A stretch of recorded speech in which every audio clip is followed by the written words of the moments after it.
Bonjour à tous. La liberté ressemble à tous ces grands mots à majuscules auxquels il nous arrive de penser de temps en temps.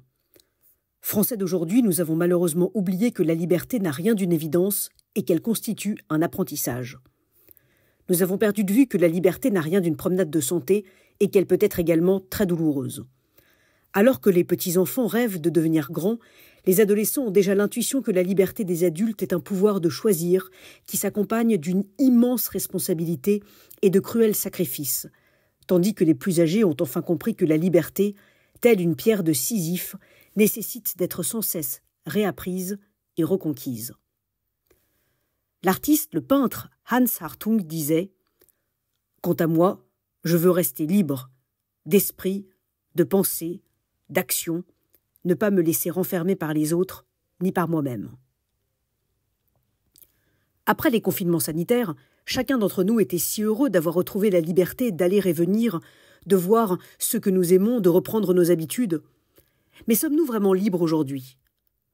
Le confinement n'est pas toujours celui que l'on croit, ni là où on le croit. Ne sommes-nous pas confinés autrement ?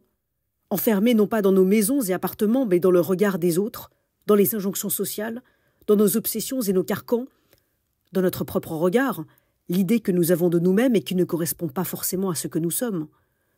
Aujourd'hui, sommes-nous vraiment déconfinés ? Non. Et le confinement auquel nous nous astreignons est sans doute le pire, le plus strict et le plus sévère.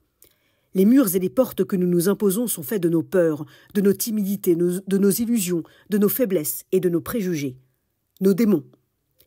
Et dans ce confinement personnel, il n'y a ni dérogation, ni attestation de sortie.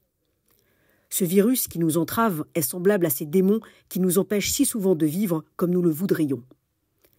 Sans le savoir, nous nous transformons aussi en démons pour les autres, en les enfermant dans nos regards, nos jugements, nos peurs et nos croyances.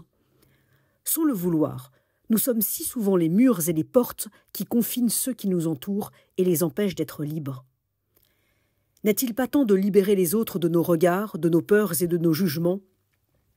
Et pour ce qui est de nous-mêmes, n'est-il pas temps d'expérimenter dans notre laboratoire intérieur, à force de tubes à essai, de microscopes et de patience, le remède qui nous aidera enfin à être libres ?